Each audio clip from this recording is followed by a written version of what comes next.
I like that laugh. So it is Saturday, but it really doesn't matter all that much because weekend and weekday is pretty similar in lockdown. I've got obviously that drip in my arm and I'm on the IV at the moment, so I've got a nurse that's going to be here any second to change the next pump of drugs over for 24 hours. So they come to my house, it's called Hospital in the Home, but been working today doing a bunch of editing, done an interview for 42 for CF on local radio.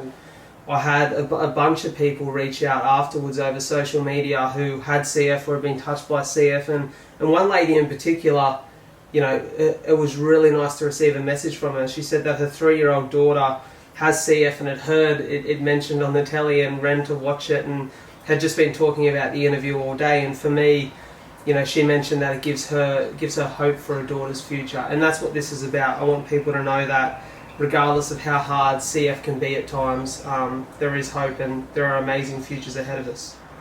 That right there was the sideline view with Stolzy and Sowie, Wave FM, a local radio station. Those boys, when I say Sowie, you know Jamie Sower, the ex-rugby league player, played State of Origin, premiership winning 5'8" halfback, and Stolzy's just an absolute legend. These guys have been incredible supports of mine throughout the duration of 42 for CF. They jumped on board, they've spread the message, we've stayed really connected after, and that's probably my 4th time live on the show with the boys now, so I'm really grateful for their support always, and just loving any opportunity to get in front of the media and spread the message of 42 for CF. But I wanted to show you guys the piece that I got. You might have seen it on my Instagram or just in some of the clips before this, but I got a piece done from Dom Gorsey, my friend DG Designs of Pharrell. So it's a geometrically illustrated piece with the art itself coming from the front cover of Pharrell's book, A Fish Doesn't Know It's Wet. It's absolutely sick. It's such a piece. I'm really loving it. It's had good comments online, heaps of vibes from the people who have seen it. Room's a bit messy at the moment because I've got stock that I've got to take to my warehouse from my crew necks, but that's kind of what this Saturday looks like. Bit of sport on this weekend with the AFL Grand Final, the last qualifying final, preliminary final of the NRL, but good times ahead.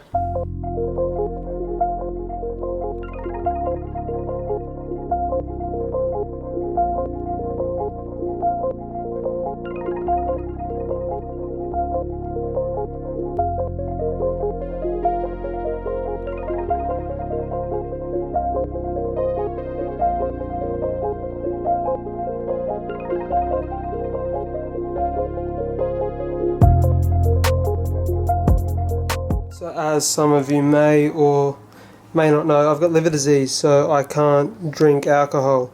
I have had it since I've been 9 years of age, so the only bit of alcohol I've had is a sip of wine on a Tuscan villa, because, you know, you got to do that for the photo, right? But shout out to the crew at Heaps Normal, who actually make non-alcoholic grog, and Matto from the company there sent me a bunch of stuff. I think it looks like he sent me about,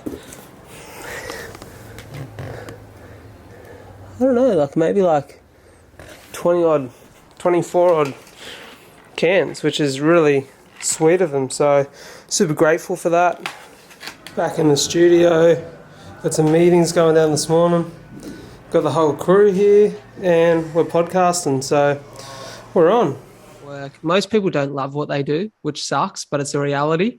So for them, sport is their release, and it's the time they crack a beer, they have a bit of junk food or a bit of a cheat meal, and like it's a really enjoyable experience. So anytime they're listening to stuff that's sport related, they kind of want to share that experience again.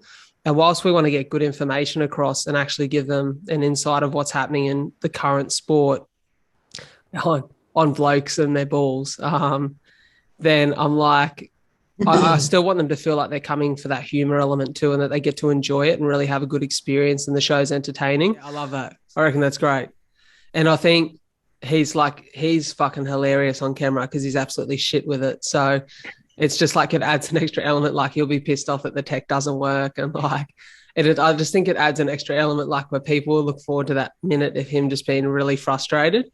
It's never about you. Like it's you can't take it personally. As much as they try to make it about you, hurt people, and healed people heal people.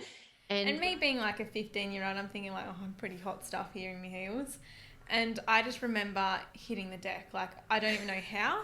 I hit the deck. I slid under like a movie. I slid under the tablecloth. And it was like the the tables that are like a makeshift table, and they've put like a nice cloth over the top to make it look classier. It was the most embarrassing. And Sister slid under it. I've done some stupid things myself in my life. I was never so embarrassed as a human being. Can I just say, he says that, but how do you think I felt? I'm the one that slid under this table, and my dad and brother look like side-eye look at me and just go, get up. And Dad actually to put the cherry on top of the cake here, or the cherry on top of the sundae, I should say, literally looks at Shania and just kind of pushes her with his leg slightly more under the table, so it was like less obvious. I like that laugh. We just finished recording. It's probably a bit dark in here. Sis is now going to be a consistent weekly guest on the pod. We're going to be doing some brother-sister shit, which is cool. Really excited, like a weekly segment. That'll be a heap of fun. How weird is it being in a cafe that's completely closed and dark? Everyone's shut up for the day, and because my studio is upstairs, we just lock up on the way out. So catch the pod soon.